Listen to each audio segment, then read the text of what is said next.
Hello, Kim. How are you today?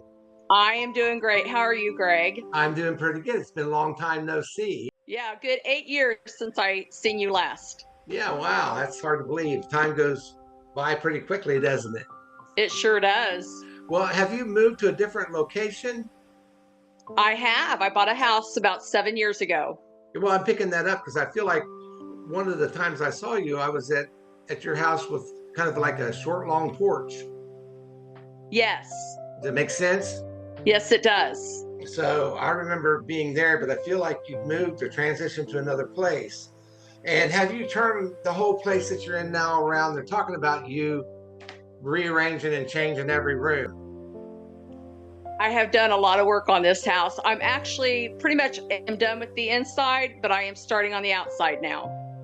Um, as we begin, I'm kind of getting mixed messages or messages toppled over messages because I feel as if your mom's going to be a part of this, or the messages are coming through not just for you, but also distinguished to your mother. Yeah, I think with my mom, I had asked if there was anything that needed to come through for her because I know she just had her 90th birthday, and I noticed her health is starting to go down now. I feel like she's overall pretty healthy for her age, but it must be to the arthritic parts to her hands or to her joints. Does that make sense to you? Yes. Okay. Your dad said she should because that's what she complains about the most. Is there another Kim outside of you? Yes, that is my friend Kim who passed away in her late 20s. Okay. She's coming through strong, loud and clearly as she would if she were living. And she said, "Let me tell you something. I've got a good joke to tell you." Very funny. Okay. Yes. That's the first thing. She comes joyously toward me with that. That's so cute, isn't it? So Kim is here in the moment. Um, Also, I pick up two fathers to you. So we've got a mixture of people here that raised you. One gives me the name Engelbert Humperdinck. So I don't know if that's close to his name. I can't seem to get his name. What is that father's name that starts with an E? That would be Albert. Okay, okay. And Albert associates the name John with him. Who is John to Albert? John is my older brother who has passed, who would be his son. Okay, and is there a Bill or a William to you or to them? My mom's boyfriend, who I knew from the time I was about 4 to into my 30s, his name was Bob, but it was William, and he's passed. Okay, so here we got another mix. It's like, you got all these people that represent you as family or fathers to you, and then you got a G name coming through strongly. Who is the G name? The G name is Garrett Okay. Langdon, who I found out was my father when I was 49. Okay, so you have a paternal father, Garrett. You have a father who you thought was your father named Albert. And then you have another man who helped raise you named William, or why they call him Bob, I don't know, but it's William or Bill, what's translated to me. That So, is correct. this is going to be a fun session, let me tell you, because I feel like they're all gathered here. And which one like to play cards or poker? That is my uncle, my great uncle Carl. Okay, so Carl's in the mix of this too, because he just said we're all up here playing poker. And they're all up there laughing and being giddy together. I just want to share that with you. And okay, they're making fun of a pair of shoes. Did you just get some kind of different shoes or wear funny shoes? You're talking about my 10-year-old grandson. He got some shoes that are they're like rubber with like holes in it, not the Crocs, but they're different. I forget what they're called. Yeah, weird looking shoes. Yes. Yeah, so that's to your grandson. So they're referencing him. They know him as well as your mother, because they're going to start talking about your mother. Your mother really big into plants or flowers, or used to be, because they're referencing roses to her. My mom's always been a gardener or planting flowers. Yes. So, it's one of the things that bring. This is going to be so much fun for me in my head with all these people coming back and forth. Um, and I'm telling you, they're all neat individuals, but when they get together, they're like a bunch of kids. So I just have to tell you that, because they're having a lot of fun up there on your behalf, so to speak. And did one of them leave you a watch, or do you have a watch from somebody from heaven? I do. I have a watch that my great aunt Eva left me. Yes. Okay.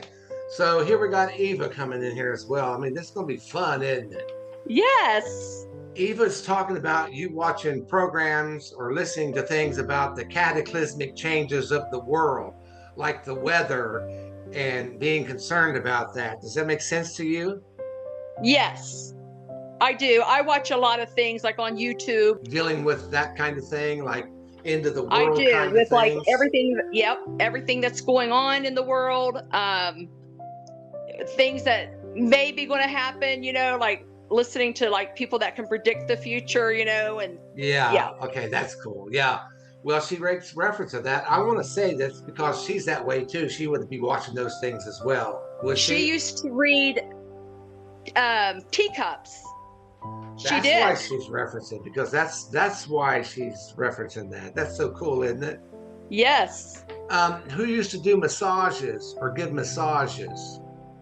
That is my brother John, who passed. That Okay, is his youngest daughter, Allison, that is a massage therapist. so that's his daughter, correct?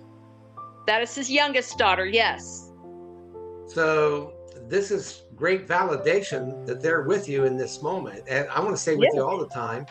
Uh, as you look back on the times that we spent together, are there highlighted times?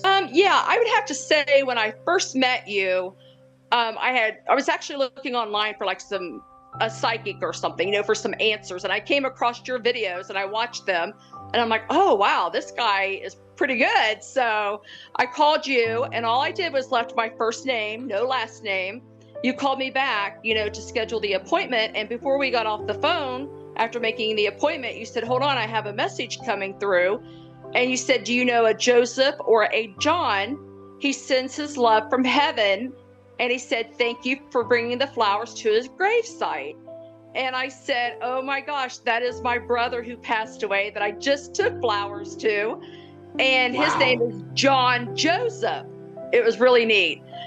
I would have to say another session I had with you, I know you said that my ancestors were talking about how I was concerned about somebody with their heart. And you said it's going like beat, beat, beat like a drum.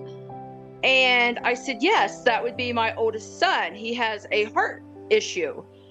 And you told me about that, and a couple of things that would happen maybe in his 20s, which all came true.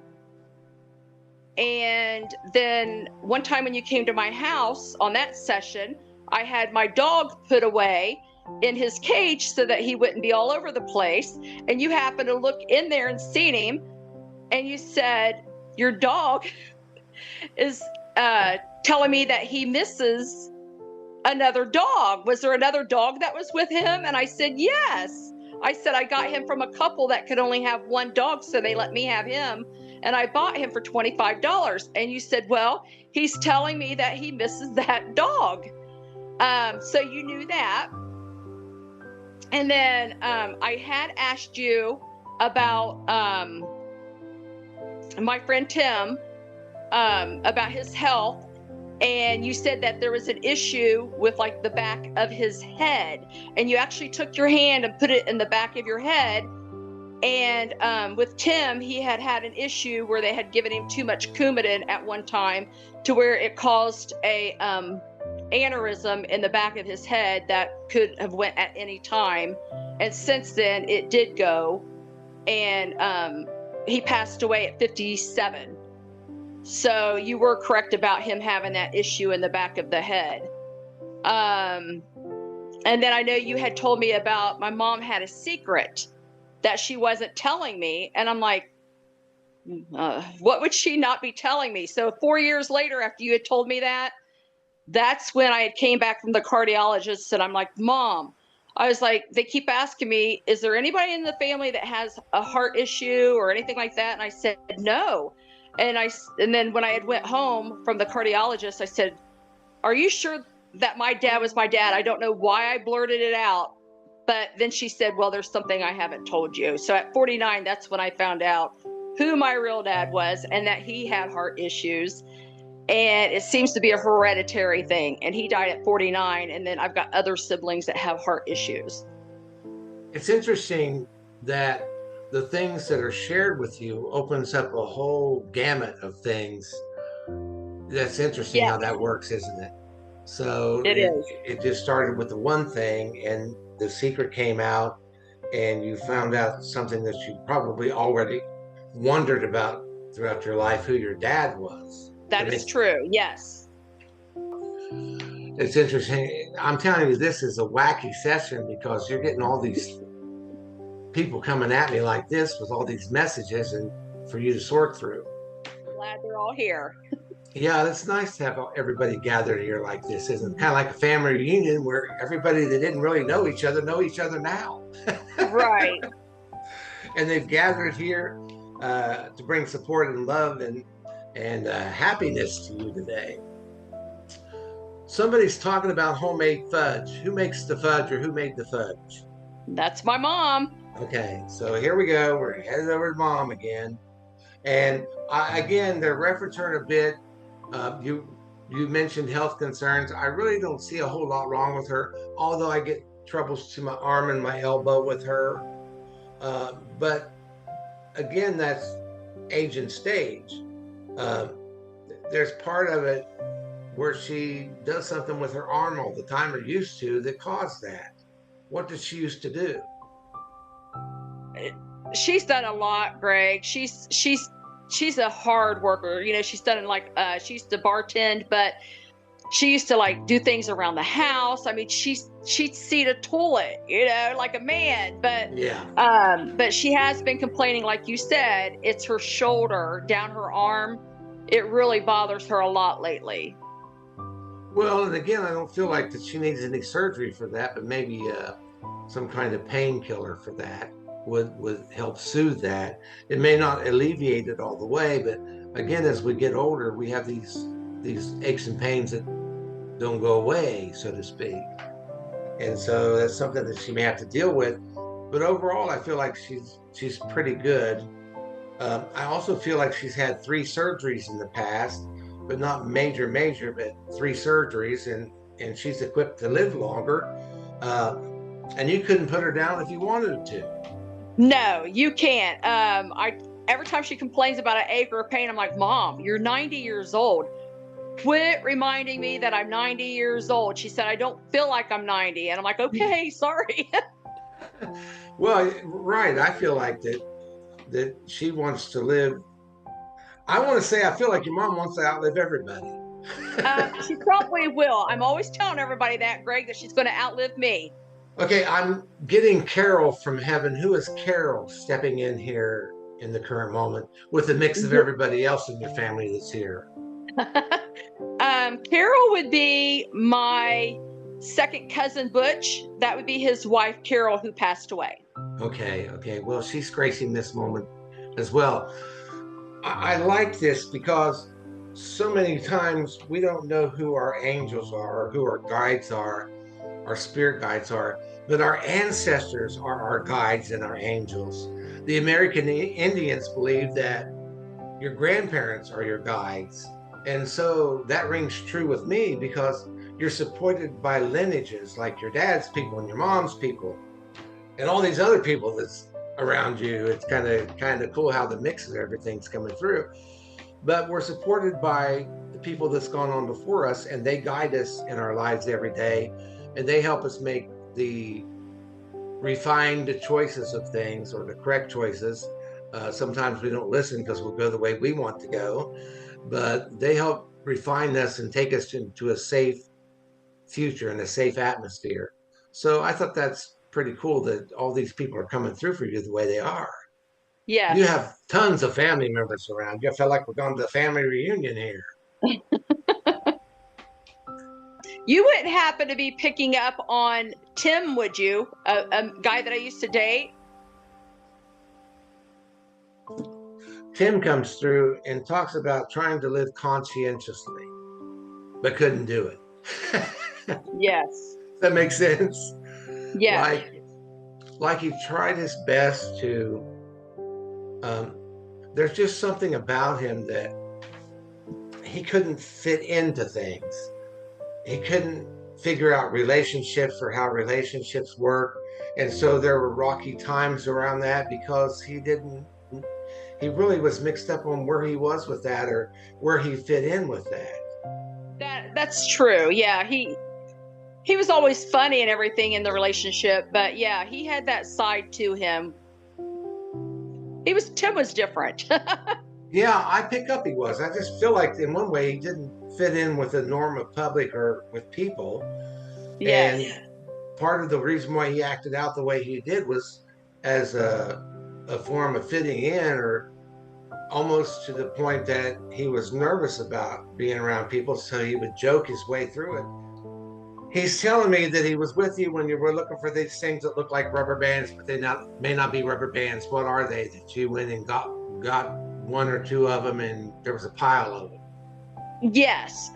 They're like black elastic bands that you can like put a ponytail in your hair. Oh, okay. So it's hair bands. Yes. Well, you know, that's as close as I get to it. They look like rubber bands to me because I'm a guy. We don't use hair ties, so it's cute. So I think we did pretty good. How do you feel about this moment? You did great. Oh my gosh, I can't believe how many people came through. Well, I feel like you need it. I feel like you need this moment and everybody gathered around you just to keep you perky and happy and motivated to the future in the direction of where you want to go. Yeah, I just can't believe how many people came through. I mean, this is like the most that's ever came through, like a reunion. I mean, you've always picked up on quite a few people, but this is like the whole family came through. You always amaze me. It doesn't matter how many times I come to you or see you, it's like I'm just amazed every time. Well, you know, I believe it keeps us going because it ignites the spark of faith within us. You know, like it keeps us going because it instills with us hope because we can see to the future over the things we talk about. But when it's validated that your people are in support of you and with you, it gives you that much more incentive to keep on going. And it does. It gives you a pick me up, to go on. Well, and that's sometimes all we need in life is a little pick me up to keep us motivated to the future. And I feel like you had a great pick me up today. Yes, I did. Well, Kim, it was great speaking to you today. And thank you so much for sharing with everybody and all of your experiences and all of your family that came through. I mean, we've had, again, dozens of people show up in the midst of this. I would say that they wanted to be part of this YouTube as well. They all wanted to join in and be part of this show. Again, thanks for being a part of this today, and God bless you. You have a great day. All right, you too, Greg. Thank you. Thank you. Bye-bye. Bye.